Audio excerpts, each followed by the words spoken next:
What's up, guys? We're back again, ready to recap the second race of the season for the High Limit Racing Series that took place at East Bay Raceway Park about 3 days ago. What's today? Friday, so the race was on Tuesday. Yeah, so about 3 days ago.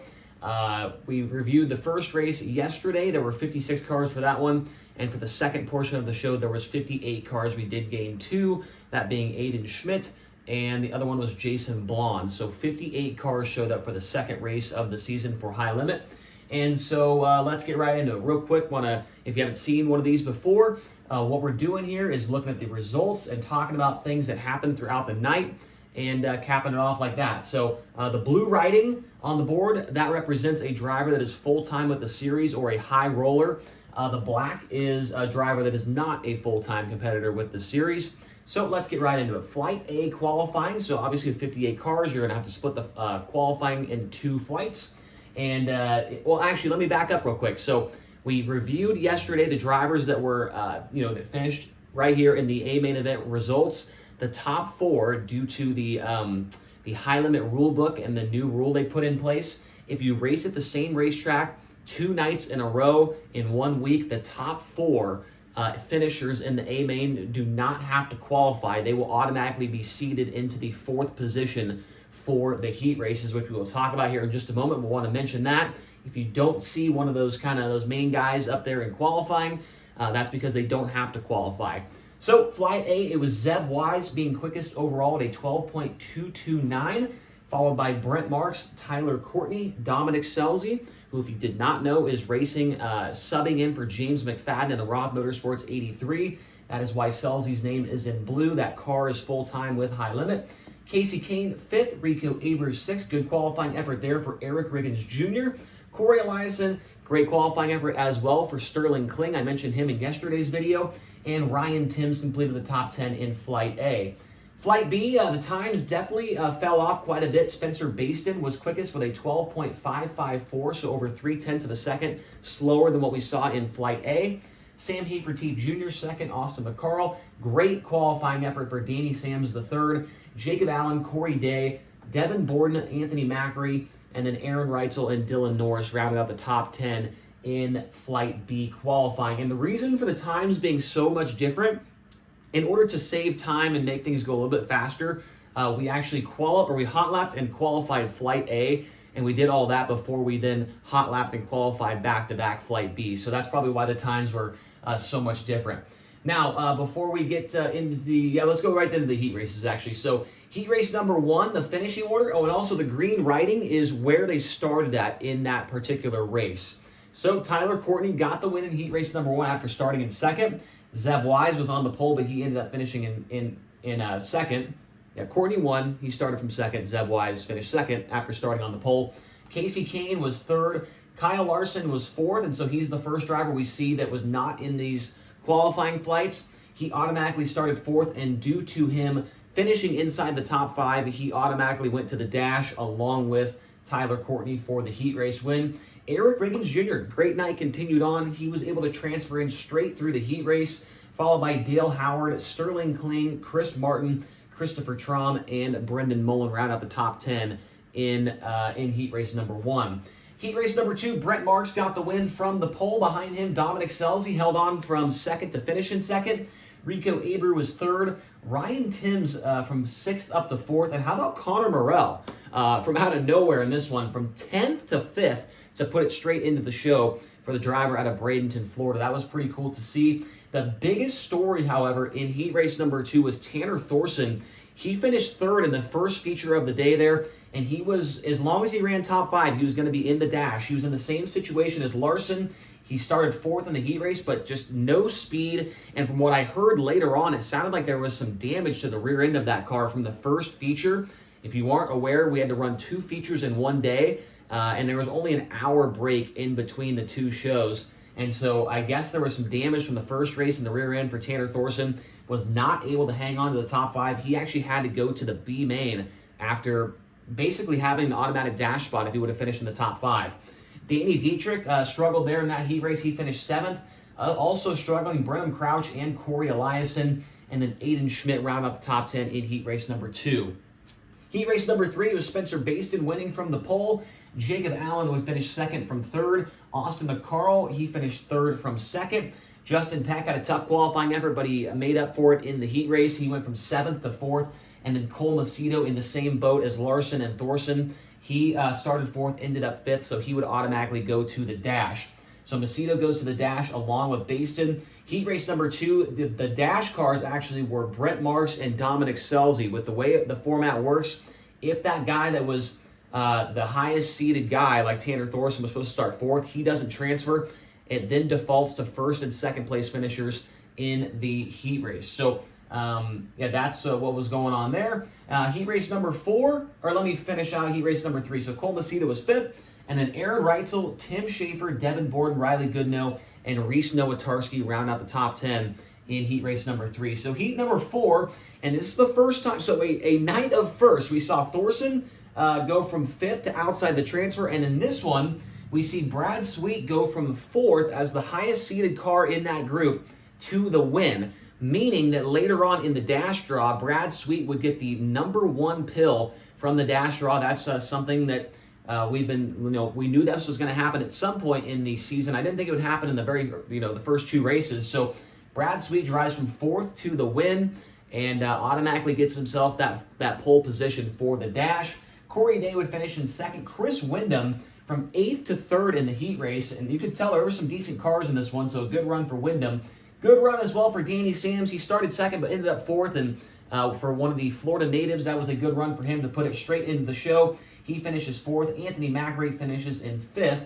And then one of our high roller drivers with Parker Price Miller ends up having to go to the B main, along with Sam Hafertepe Jr. He was another big storyline in this heat race.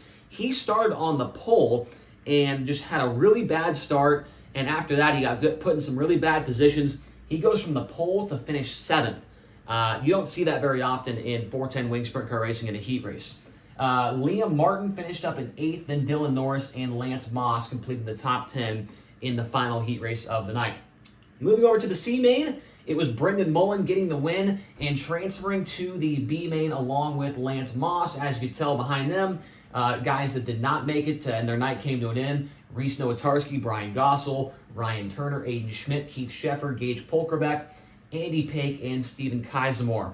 B main time, top 4 transferred on. Tanner Thorson got the win from the pole. Aaron Reitzel finished 2nd from the 4th position. Parker Price Miller had some work to do. He started 6th, drove it up to 3rd to put it in the show. And a great run for Dale Howard. How about that? He ended up in the 4th and final transfer spot. Pretty good for a guy that runs mainly 360s all year long. Good to see Dale Howard put it in the A main event.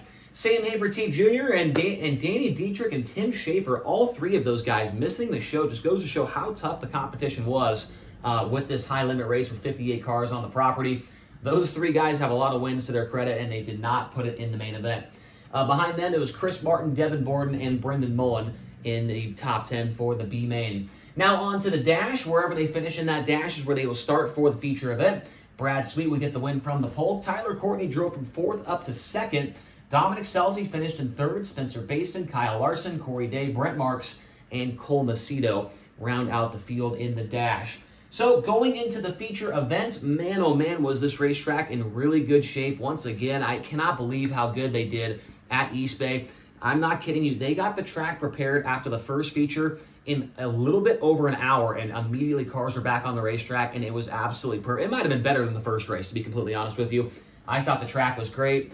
As you can see on the left here of this column, Tyler Courtney led 24 laps of that main event and was able to get the win from the 2nd starting spot. Brad Sweet, he led the first 6 laps, but slipped back to the 3rd position. At one point in time, Brad Sweet was in 6th position.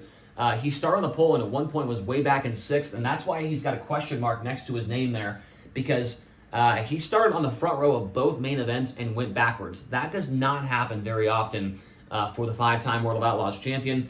I just feel like he didn't quite have the speed that we're used to seeing out of him. And yeah, I mean, still he got 3rd, but usually when Brad Sweet starts on the pole, he's going to get the win or he's going to run in 2nd, you know. So Brad Sweet, tough weekend for him. I mean, good finishes overall, but definitely a tough weekend. So Tyler Courtney got the win. Corey Day drove from 6th up to 2nd, and there was a couple of moments where he took the lead, but the caution flag would come out and negate that pass. And he would get very, very close at the end, but but ended up in second for a great run. Zeb Wise, good run for him as well, 9th up to the 4th position, and just like Corey Day, he was in the lead for a couple of moments as well, but the caution flag, as you can see all these yellow boxes, that indicates a driver that got into a yellow. There was a lot of yellows, and Zeb Wise, unfortunately, was in a bad spot when the caution came out. Well, he was in the lead, and he didn't cross the line before the lap got completed, and he was in the lead. So he ends up in 4th, still a great run. Brent Marks ends up in 5th. Parker Price Miller, 23rd to 6th. He was the second to last car into the show, and he was the hard charger going plus, what is that? 17 positions for Parker Price Miller in this main event. Chris Windham, I got a star next to him as well, 14th to 7th for the Vermeer Motorsports 55 car. And if they can keep that speed up, they're going to be fun to watch throughout the rest of the season. Spencer Basin, I've got a question mark next to him. He started 4th and slipped back to 8th. A good run for him. He was one of just 4 drivers to be in the top 10 for both of the features ran on Tuesday night. He joins in that stat category. So I think it was Baston, it was Marks, it was Baston, Day, Sweet, and Marks. Those were the 4 guys that were in the top 10 for both features over there at East Bay Raceway Park. Jacob Allen was 9th, and Ryan Timms breaks up the high roller list there. He's the only non-high roller in the top 10 after starting in 16th.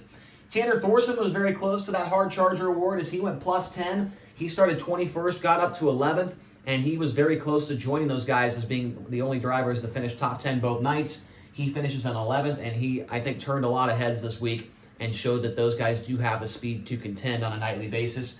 Justin Peck, as you can see, he's got a yellow box next to him. On the start of this race, as soon as they went green, it looked like Tyler Courtney spun the tires and then got hit from behind by Spencer Baston, turned him sideways in front of the entire field.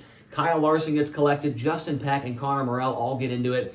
Peck, I don't think, goes to the work area. He keeps going, but Larson does go to the work area. But Peck looked like he had the car to win the first race, and then in the second race, he didn't even get a chance to show what he had before he gets into an incident. He does drive back to 12th.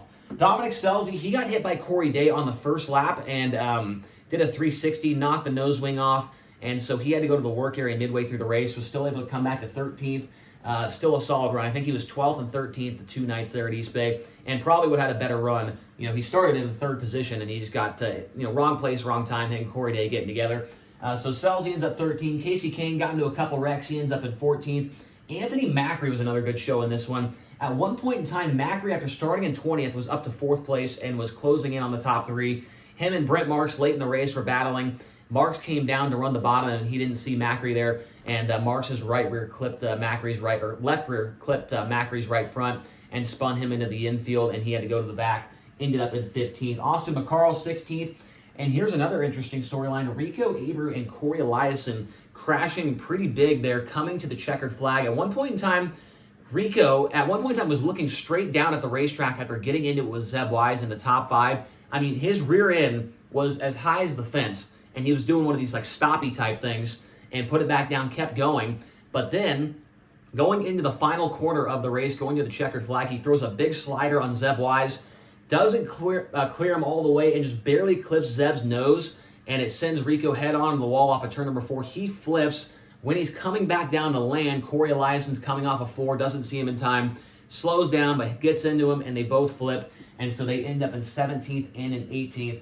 Just a tough weekend overall for Corey Eliason. He had to take a provisional to make this show, so technically he went 26th to 18th. As you can see, a lot of cars did not finish this race. We only had 16 that took the checkered flag, and Rico just question mark next to him. It was not the weekend I don't think he was hoping for over there at East Bay. Behind those guys, Brenham Crouch and Connor Morrell. Morrell got into an incident there on the first lap with Kyle Larson and Justin Peck.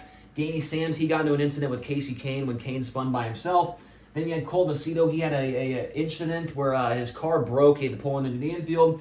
Then you had Dale Howard, Eric Riggins, Aaron Reitzel, and Kyle Larson. A question mark next to his name after winning the first race of the night. He started 5th in this feature, got into that wreck on the very first lap, and after that, I'm not sure what happened. He got in 2 more wrecks. He spun out by himself as the leaders were going to lap him, and then another one, Casey Kane spun out. Cole Macedo was right there. Larson plows into the side of Kane. So Larson involved in 3 incidents. He might be a little bit dizzy after the end of this race.